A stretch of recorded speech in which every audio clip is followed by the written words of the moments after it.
If you're always tired, mentally, emotionally, and spiritually, it's not because you're always busy. It's because your boundaries are being violated constantly, quietly, and sometimes even by you. Most of the women I know aren't tired because they're lazy. They're tired because they're so used to over functioning, over giving, and they're under supported. You've convinced yourself that you can't rest because people need you and that this is just a busy season. However, every season has been a busy season. And then when I ask you, why are you so drained? You say things like, I'm just tired. There's a lot going on. I just don't have time for myself. But here's the truth. You're not tired. You're depleted because you keep pushing your needs to the side and keeping your feelings down. And your boundaries, they're either bent, broken, or completely erased in the name of keeping the peace. This is bigger than burnout. This is a clarity crisis, and that's why I created my emotional clarity framework so that you can stop guessing and start healing. Here is something I want you to know.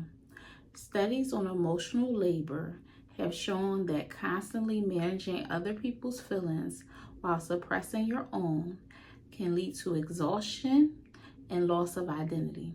If you feel like your identity is slowly disappearing, it's not in your head, you're not imagining it, that invisible work that you're doing, it's draining you. Let's start with the root, your needs, because every single feeling that you experience is tied to a need that's either met or unmet. Your emotions aren't random, they're actually messengers. They're not too much, they're not weak, they're signals. Let's break it down. If you're feeling frustrated, your need for support might be unmet. If you're feeling resentful, it could be that your need for reciprocity has been ignored. If you're feeling anxious, it could be that you need clarity instead of chaos. But let's be real. Most of us wasn't raised to ask, what do I need? We were raised to ask, how can I help? You learn to suppress, to perform, and to serve. And in that process, you abandon yourself. But your feelings, they don't forget, they keep knocking, and they come out sideways as burnout, bitterness, anger, or breakdowns. Try this.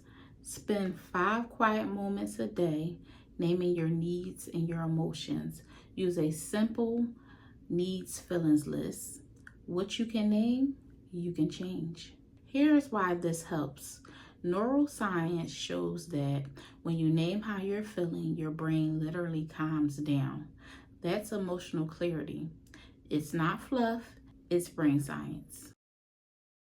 Once you named the need and honored the feeling, the next step is boundaries, because boundaries protect what matters. A boundary is not an attack, it's not punishment, it's protection. It's how you say, I matter too.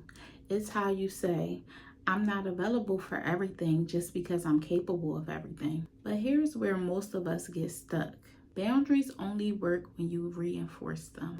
That means following through when someone crosses the line, saying no without guilt or long explanations, and refusing to explain your worth to someone who benefited from your exhaustion.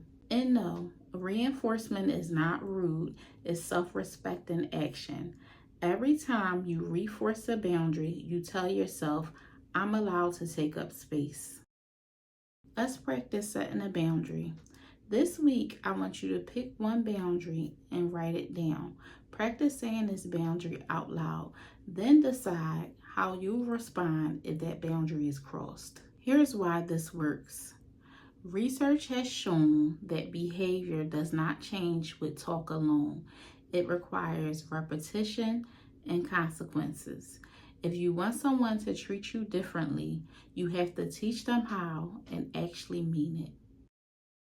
Now that we've unpacked the pieces, needs, feelings, boundaries, and reinforcement, what's one shift today that you can make to protect your peace? Here's what I want you to try.